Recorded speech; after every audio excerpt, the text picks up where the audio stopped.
Here we have the superior view of the cervical vertebrae. First is the periosteum. Then comes the epidural space filled with adipose tissue and cross sections of blood vessels. Next comes the dura mater. Then this line is called the subdural space. And following that is the arachnoid mater.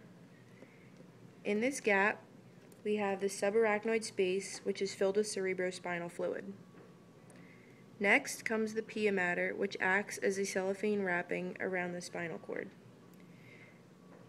Here we have the posterior median sulcus, and here is the anterior median fissure. This next layer is called the white matter, which contains the posterior, lateral, and anterior white columns. Next is the gray matter, which contains the posterior, lateral, and anterior gray horns. Here is the central canal where the cerebrospinal fluid goes down the spinal cord. Next is the dorsal root and the ventral root, which lead down to the dorsal root ganglion.